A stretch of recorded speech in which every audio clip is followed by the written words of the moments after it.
when the world is in crisis การแก้ไขปัญหาโควิดถือเป็นวาระแห่งชาติ and people are looking for hope and answers. Thai PBS World is there with you with the best minds of the day. Join us on Thai PBS World tonight, every weekdays at 7 p.m. Thai PBS World, we bring Thailand to the world.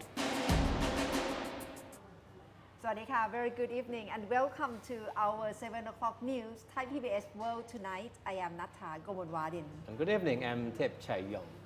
Yesterday we certainly heaved a big sigh of relief that the protest at the Democracy Monument ended well and the protester, judging from the size of the turnout, was able to get the message across quite forcefully. Yeah. Yes, and another issue that we keep looking every day is COVID-19. Today is reported one more case, but not among local transmission. It's Thai returning from Indonesia. Okay. All right, yesterday we saw thousands of people turn up for what was certainly the biggest political rally in recent years at the Democracy Monument. And what was obvious was that the protesters decided to step back from their earlier demand for a reform of the monarchy. But they were resolute in their demand that the constitution be rewritten, the parliament be dissolved, and they gave the Prime Minister, Kun Prayut Chan-o-cha, until the end of September to respond to their demand.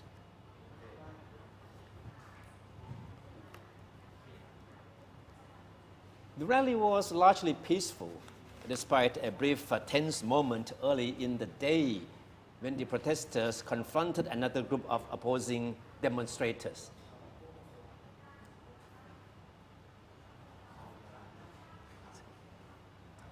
Joining the protest held by the so-called Free People group were mostly young people, with some identifying themselves as high school students who told Thai PBS World that they were there to fight for political changes.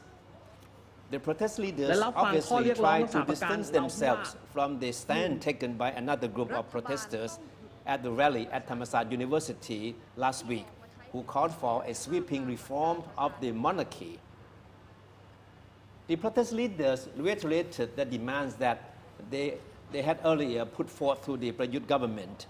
They want a revision of the current constitution, which they see as a legacy of the military dictatorship. They want the parliament to be dissolved to pave the way for a new general election. They also want an end to harassments of government critics by state authorities. Several political activists have been taken into police custody for their role in a series of protests in the past 1 month, while others were followed or questioned by police.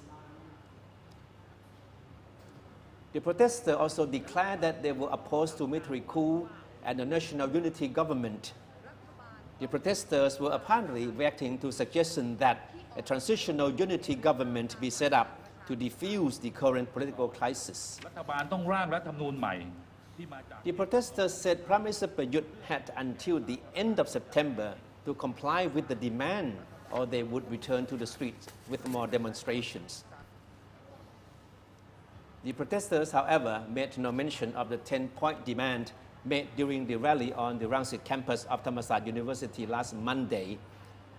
The demand calls for a sweeping reform of the royal institution, which includes an abrogation of the lèse majesty law and legal immunity for the monarch, and an end to glorification of the institution.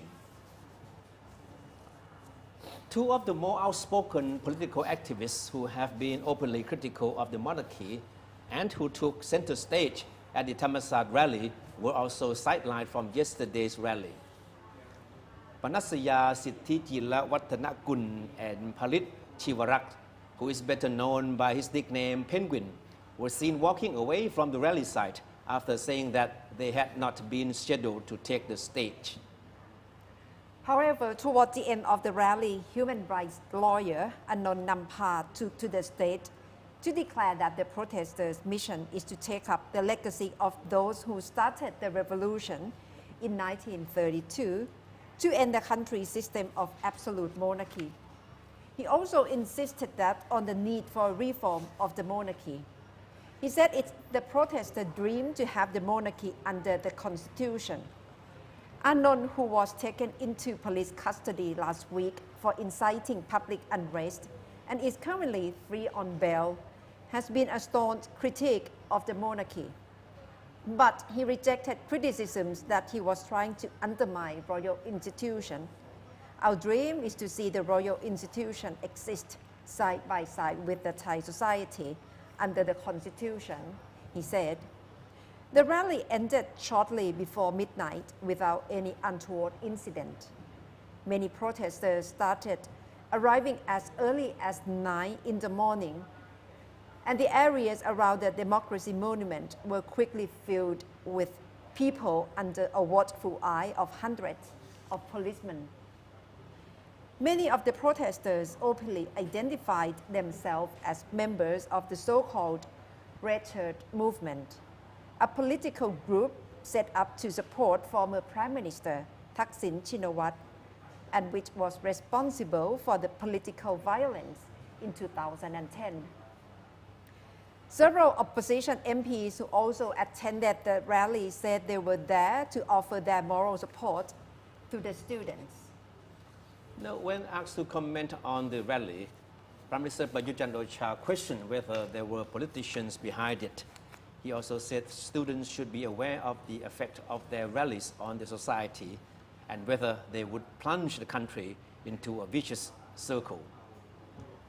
Meanwhile, Deputy Prime Minister Prawit Wongsuwan said people have freedom of expression as long as they do not violate the rights of others. He also said that the government has the obligation to provide security to the protesters. He also agreed that the constitution needs to be amended.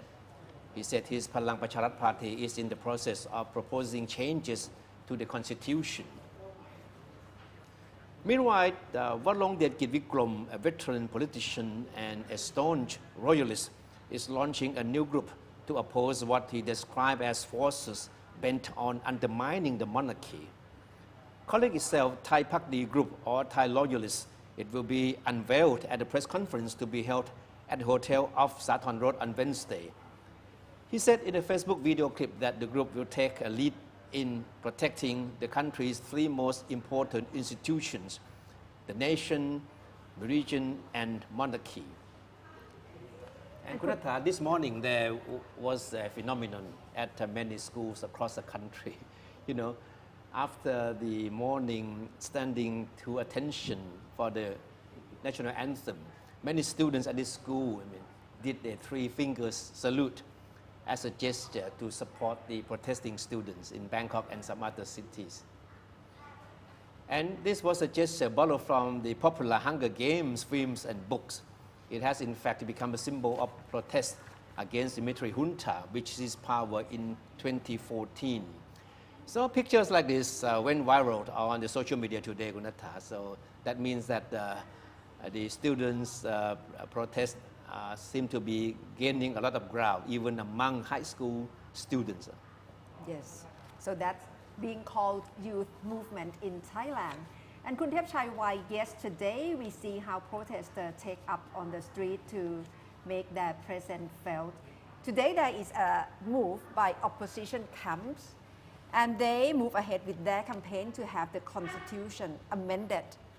Sompong Amonviwat Pheu Thai party leader and opposition leader led a delegation of opposition MPs to submit a motion seeking to amend a key article of the constitution with House Speaker Churn Lik Pai. It represents the most concrete attempt so far to have the constitution revised. The constitution was drafted a military appointed committee and promulgated in 2017. Sompong said the motion seeks primarily to amend Article 256 of the current constitution, which gives members of the Senate a decisive say on whether or not any amendment is possible. Under the article, any amendment to the constitution requires the support of at least 1/3 of the Senate or 84 of the 250 senators. And for the amendment to be passed in the final reading, A simple majority of both House of Representatives and Senate, or 375 out of 750 parliamentarians, is needed. All right. So the opposition believes that as long as Article 256 is still there, amending the Constitution is an uphill task, since our senators were handpicked by the military junta. Sompong said the motion also seeks to set up a constitution drafting assembly that represents people from all walks of life. Only through that process would we have a constitution that reflects the aspirations of the people, he said. And Sompong was referring to the drafting of the Constitution of 1997, which was generally known as the country's most democratic charter. It was Thailand's first constitution drafted not by politicians nor the military. Instead, it was drafted by an assembly of people representing a broad spectrum of the society. The Constitution of 1997 emerged from years of political conflicts that culminated in the so-called May Uprising in 1992. Supporting the motion are MPs from all opposition parties. Though signing on the motion, Khao Klai or Move Forward Party, the reincarnation of the Future Forward Party, was the only party which not represented in the meeting with House Speaker Kun Chuan. Kun Chuan said after a verification process, he will have the motion included in the House agenda within 15 days. Meanwhile, Kamnoon Sitti Saman, a prominent senator, said at the end of the day, amending Article 256 of the Constitution as demanded by opposition is possible only with support from the Senate. He said he believes senators will be voting on the issue based on national interest. But for the time being, nobody can speak for the senators as they still have yet to see the contents of the proposed amendments. And now let's move on to the progress in the hit and run case involving an heir to the Red Bull business empire, Varayut Yuvithaya. By now it's clear that the turning point in this case was how police investigators calculated or miscalculated the speed with which Kun Varayut was driving when his Ferrari rammed into a motorcycle driven by Police Sergeant Major Vichen Kanprasert, killing him on the spot. And a testimony by one of the police investigators to a House committee last week has shed light on how the young hit-and-run suspect was let off the hook. The testimony by Police Lieutenant Colonel Thanasit Tangchan, a forensic expert who investigated the scene of the incident, also reveals for the first time a figure who might have played a key role that resulted in Varayut's acquittal. According to Thanasit, it was Police General Somyot Phumpan Muang, a former National Police Chief, who introduced a new key witness into the police investigation process 4 years after the incident. It all happened on February 26, 2016, when Somyot brought Sai Prasit Gert Niyom, an engineer from the King Mongkut University of Technology, North Bangkok, to see police investigators handling the case. The meeting, he said, took place at the office of the Police Forensic Science. Also present were the commander of the Forensic Center and chief investigator of Thong Lo Police Station, who was in charge of the case. Thanasit also attended the meeting, but in his testimony to the House Committee on Law, Justice and Human Rights, Thanasit declined to name Somyot, referring to him only as a senior person. But Somyot was identified in the written report to the House Committee by Thanasit, which was later publicized by a committee member, Rangsiman Rom, in his Facebook post yesterday. Somyot, according to the report, convinced those present to subscribe to Sai Prasit's method of calculating the speed of Varayut's Ferrari at the time of the incident, which he put at 77 kilometers an hour. Thanasit, the forensic expert, had earlier concluded that Varayut was doing at least 177 kilometers an hour. But despite the discrepancy, Thanasit admitted that he did not dispute Cyprus's speed calculation. Thanasit subsequently dropped his own calculation in favor of that of Cyprus. The final report submitted by the police to the public prosecutor stated that Warayut was driving at a speed of 77 km per hour at the time of the incident, and it was the police report that eventually helped save Warayut from being prosecuted. In addition to the speed issue, police investigators also brought in two new witnesses who claimed Warayut was not speeding and that it was the motorcycle driven by the police officer which cut in front of his Ferrari. When asked by House Committee members why he did not dispute Cyprus's method of calculation during the meeting, Thanasit said Cyprus was a well-respected engineer and there was no reason to doubt him. From the very beginning, police were accused of dragging their feet in their investigation into the hit-and-run case. And the fact that additional witnesses were brought into their investigation process years after the incident have raised questions about possible interference in the case. The investigation by the House Committee on Law, Justice and Human Rights is one of the three being concurrently conducted as part of the attempts to find out how the case went wrong and whether anyone could be held responsible. So more and more players in this case have been reviewed now. So Yes. sooner or later we will find out who should be held responsible the most for what happened. Yes, so many twists and turns of this very high-profile case. And for the election in the US, which will happen in November this year, right now so much criticism on mail-in voting. That's including the loudest voice from President Trump. And right now, Kunat Bunak has this story for us. So what's the latest criticism of mail-in voting, Kunat? Well, we can say that the drama is not over with the mail-in voting because recently President Donald Trump has criticized the mail-in voting again, saying that the system would be catastrophic. As we're all aware, President Trump has always been against mail-in ballots, and he believes that this will lead to voting fraud and will give a boost to his rival Democrat Joe Biden. However, experts say that mail-in voting system is actually safe from tampering. His recent remarks came after the U.S. Postal Service, or the USPS, warned that millions of mail-in votes may not arrive in time to be counted in the November election. And for this time round, it is expected that tons of people will be voting by mail due to the coronavirus pandemic. But for this case, it seems like Mr. Trump is not alone in this issue anymore because there are a couple of critics who have also blamed the U.S. Postal Service for the slowdown of deliveries. And on top of this, the new head of the USPS is actually a loyal supporter of President Trump as well. Why President Trump is really outspoken against this mail-in voting, and what did he say at the latest?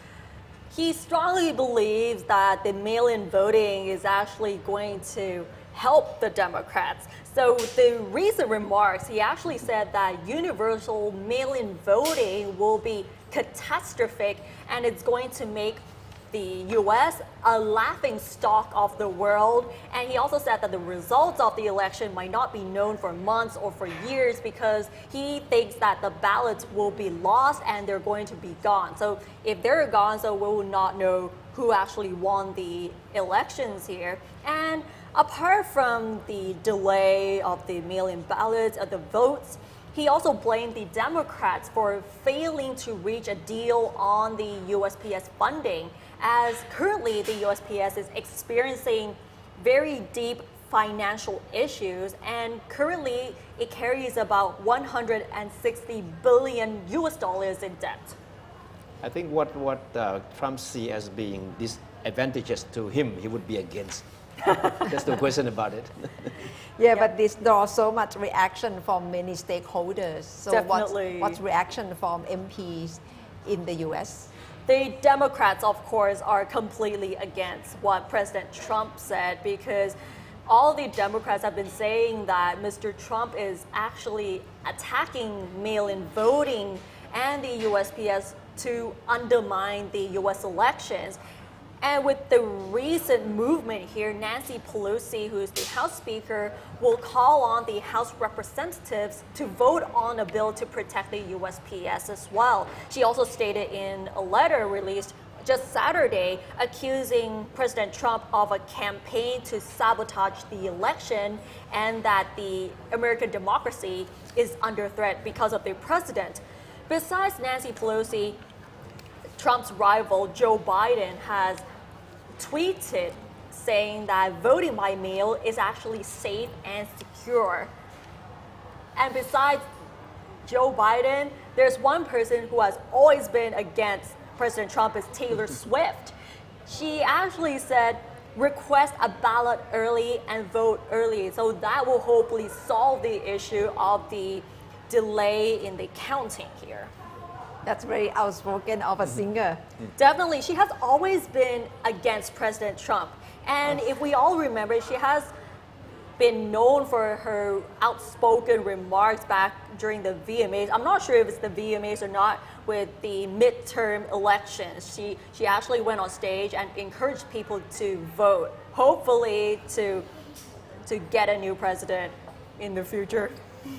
So this will make it more dynamic for presidential election this year. Definitely. So we'll have to see who is actually going to win between President Trump and Joe Biden and whether the mail-in ballots actually work.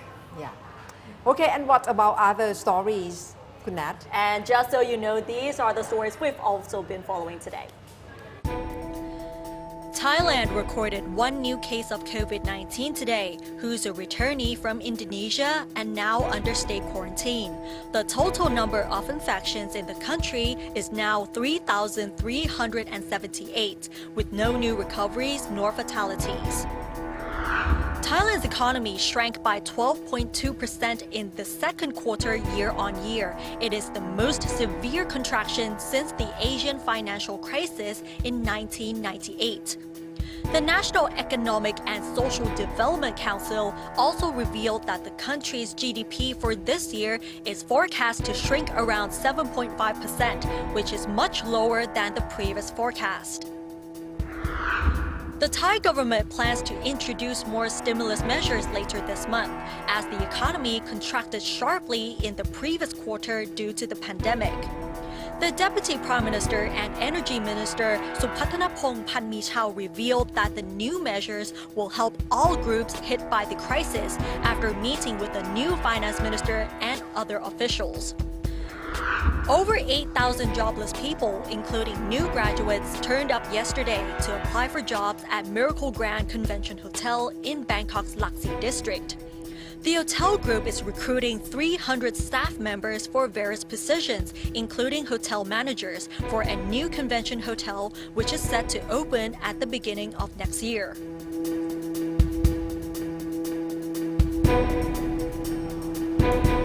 Yes, today at Democracy Monument, it was a major rally by youth movement and people sector in Thailand. And what's the implication of their demand? They pressed for 3 demands. So today we have Associate Professor Dr. Jet Thonavanik from Faculty of Law, College of Asian Scholars joining us live in the studio. สวัสดีค่ะ สวัสดีครับ Thank you very much for joining us. You must be following the news about the protest last night. Yes. What's your take? Their demand, they didn't specify the 10 demands, but Yes, they yes. stick to 3 demands. Yes. Well, I think in a way it's positive. If we look back to August 10th of what happened that night, that there were the 10 proposed demands, which some might call in a good way like 10 commandments, whatever. Okay, but from there, last night they were just proposing the 3 demands or their 3 proposals that were earlier proposed. The original demands. Okay. I think if we just look at that is fruitful in a sense of having the same and continually proposing what they actually feel will be development to Thai democracy or to the country as a whole. They were asking not to be threatened. Yeah. They were asking that a constitution be amended. They were asking that a parliament is dissolved. So it's fine. We can discuss whether or not dissolution of the parliament can come prior to the constitution amendment, or the constitutional amendment must come before the dissolution of the parliament. Okay? Or whether or not there was any threat or any threats made to the movement. Okay? Those are fine. But the dream, I think something in particular about the dream that they added that dream. They added the dream to the demand list. That's right. That they wanted democracy with the king as head of state under the constitution. Okay. Or some might call this constitutional monarchy. If we call this constitutional monarchy, the name reveals itself that when it's constitutional monarchy, that means the monarch is under the constitution. Or when we say the king as head of state, what represents that the king is head of state? The constitution. You wrote in the constitution that the king is head of state. Yeah. So when all of these are in the constitution, that means they are under the constitution. So when they were dreaming that they will have a country with democracy, with king as head of state, it might sound ironic that it's already a reality ever since 1932. Yeah. Okay. It might have been a dream of people during the time of King Rama V, King Rama VI, but it was not a dream when it comes to King Rama VII. Ever since 1932, The revolution, after the that's revolution. right. After the revolution, we've had this democracy with king as head of state all the way up to now. Okay.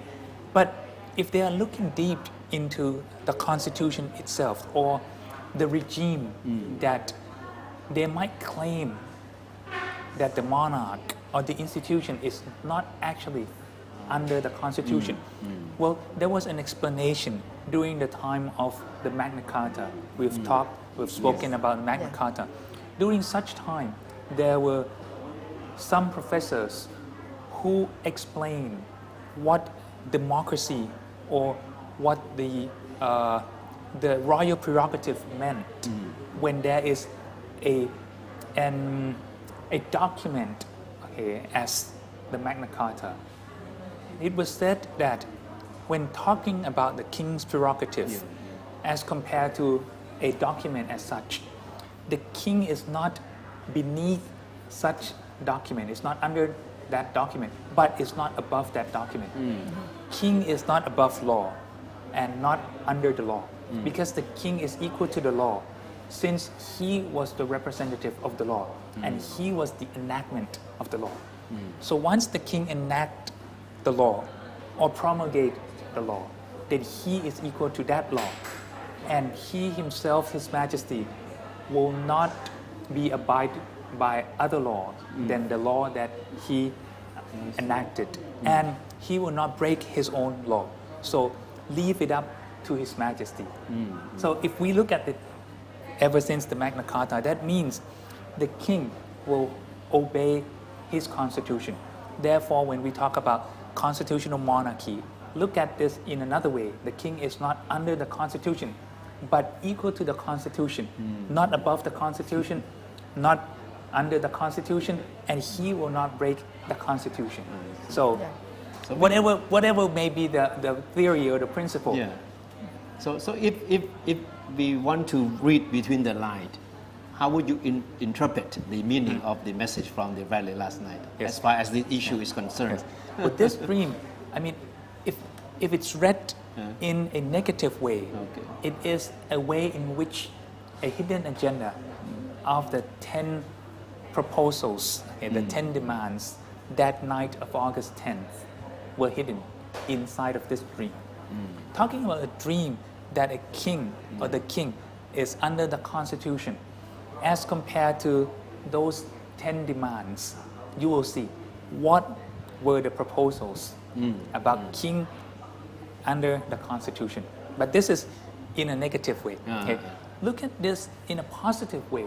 That means the movement felt that those 10 demands were too much off the hook and were too outrageous to be accepted in Thai society. Even today, the society has developed, and technologically, we have advanced so much that many of the Westerners, idealists, are around us, and we accept those ideologies. However, some of the Thai ideologies are still with us and have not yet gone away anywhere. Therefore, they dilute the 10 demands that were seen as a threat to the institution and as something unrespectful to His Majesty the King. Therefore, they tender and they come down to just a point in which the constitutional monarchy is to be respected.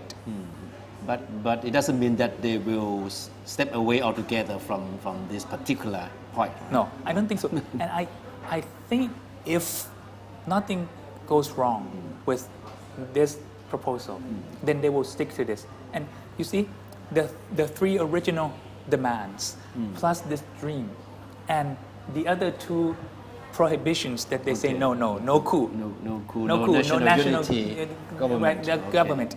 I think, well, at this point, I don't think anyone will stage a coup, because in a normal situation, of course, no one will stage a coup.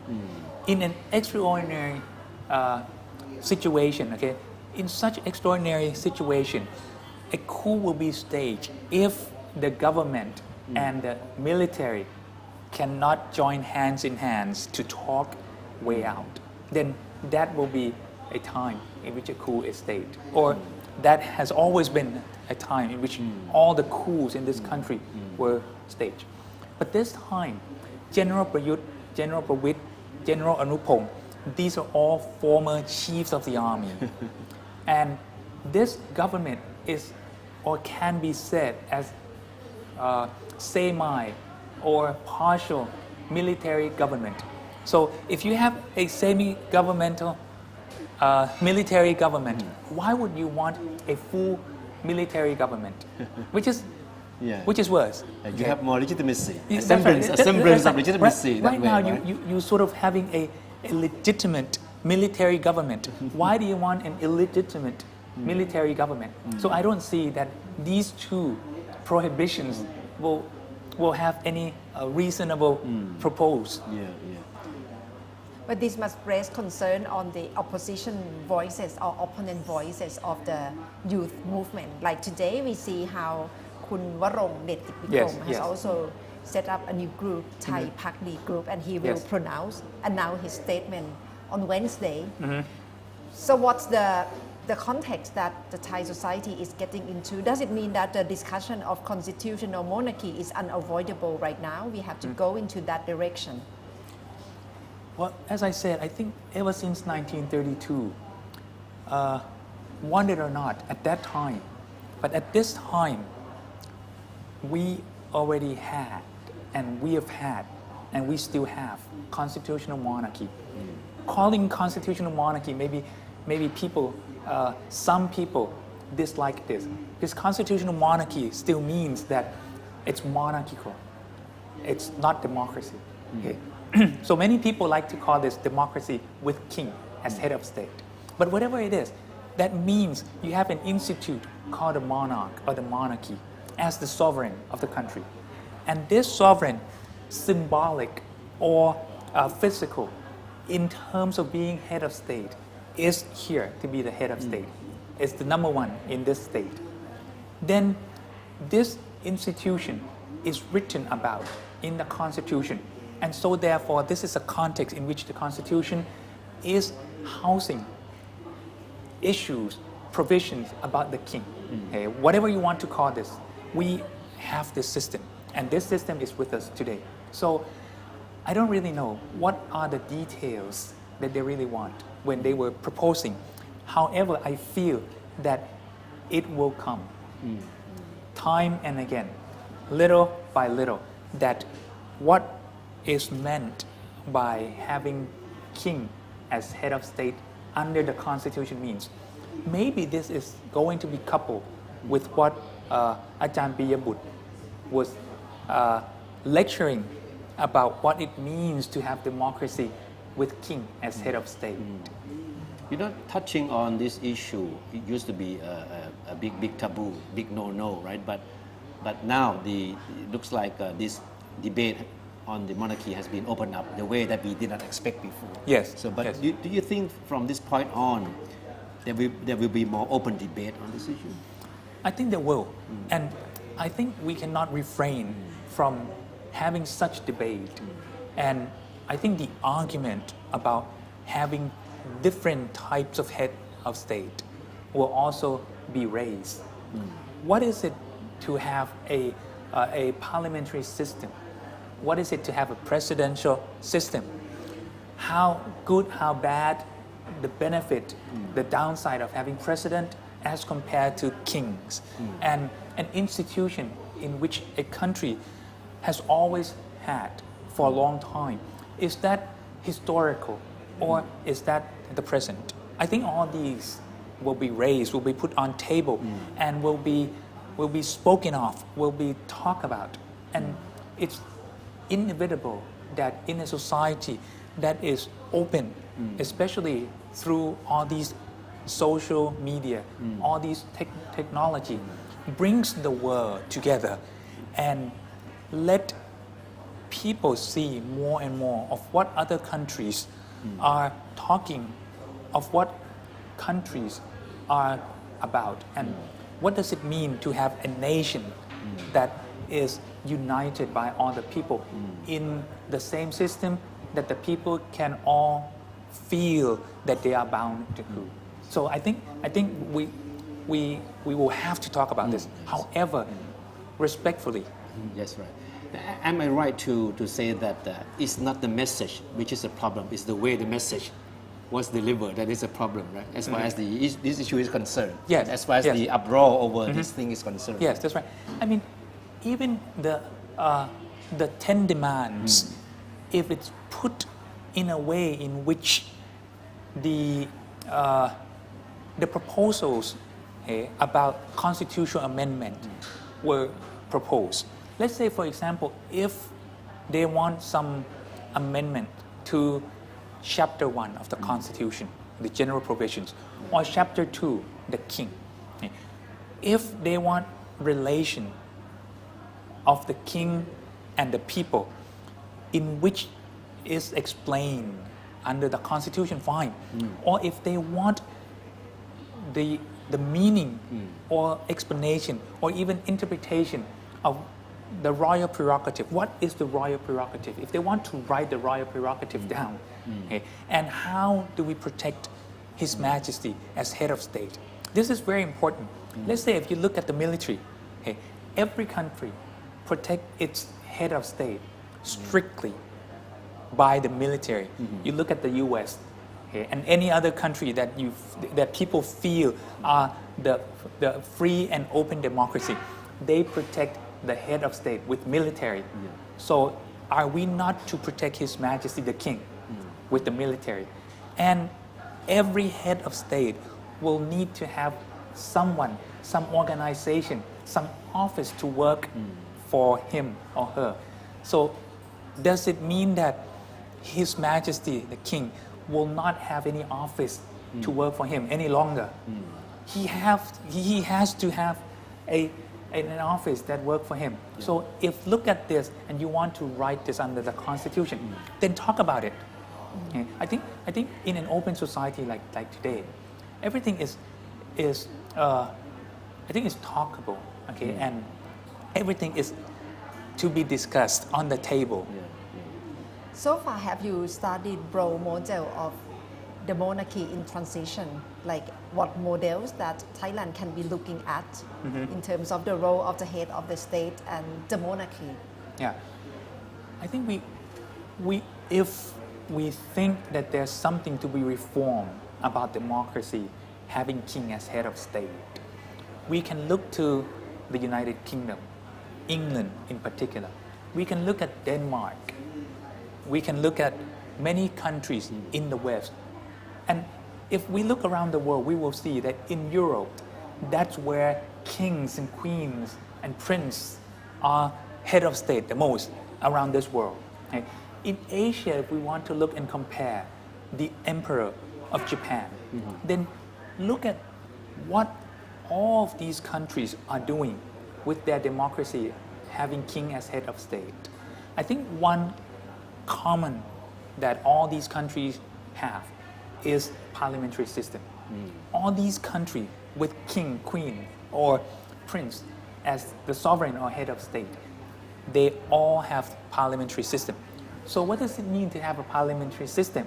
That means the king is the head of state and we have another person, which is the prime minister, who will be the head of the government. Okay. This is one common. The second thing, all kings and queens and princes are under the constitution. What does that mean under the constitution?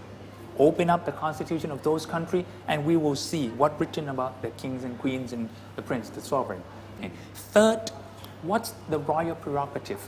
Some country will write that king has the power to do that, queen has the power to do this, prince has the power to do this, or the sovereign has the power to do this, just like the Thai constitution. The king has the power to stage war, the king has the power to amend the constitution, the king has the power, things like that. Okay, this is one way of writing it. The other way is that the royal prerogative will be in one chapter of what is in particular or especially for the king to be done. But what will be the governmental action, what will be the parliamentary action, and what will be the court action, then written in separate chapters. And we can do that, okay, every country. And when we look at this, the fourth thing that we will see is overall, the society, the history of each country is different. Therefore, having king, no country just has king today.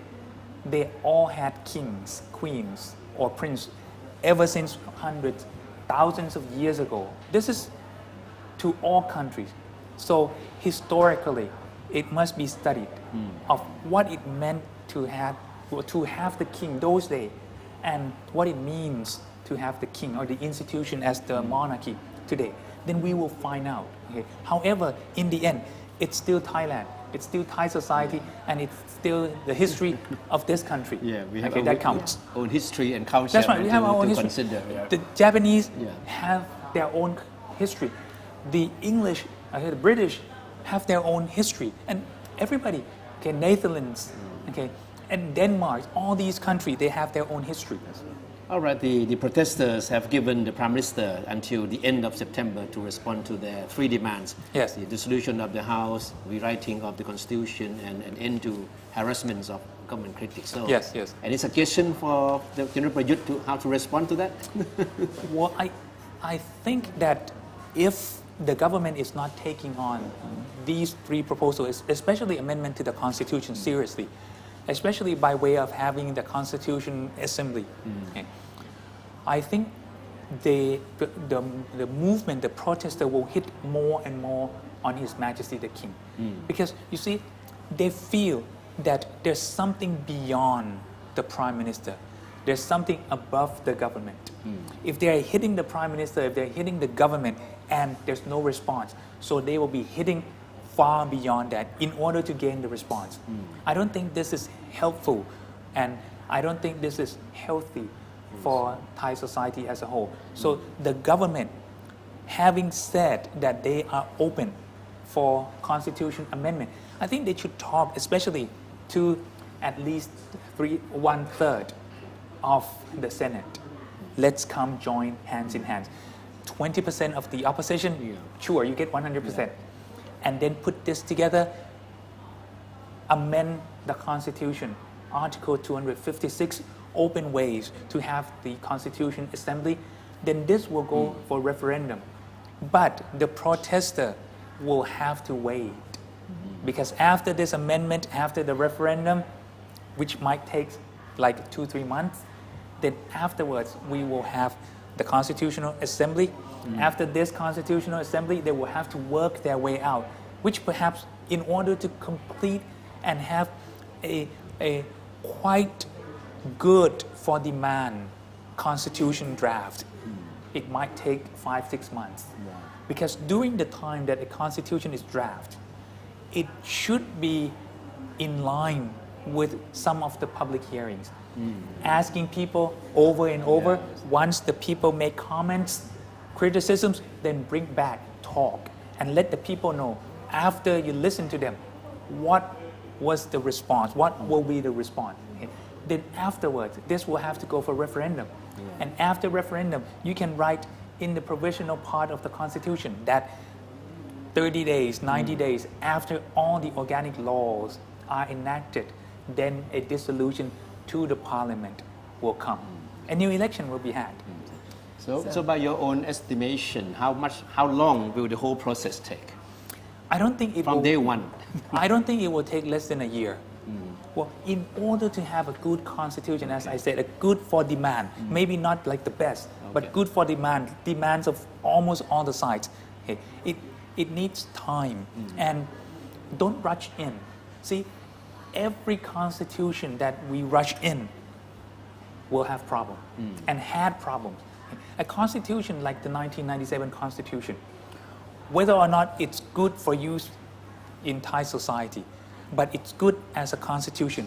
But why? Because it takes time. And people have all the chances to get to talk and to be part of that constitution drafting. That's very crucial to create dialogue. Yes. And having public hearing to listen to different stakeholders in Thailand. And that's the time frame that Professor Jade provided for us following the demand from the protester which happened yesterday. So we have to stay tuned what's the reaction from the government and what will be happening with the amending of the constitution today. Thank you very much for joining us. Thank you.ครับ Thank you. ครับ And that's all from Thai PBS World tonight. Thank you very much for watching. And we'll be back for Thai edition with Tan Lok with Thai PBS World. And today we like to take you to Taipei Zoo's baby panda open eyes for the first time. That's what's the image that we are leaving you with Thai PBS World tonight. Bye for now. Good night.ครับ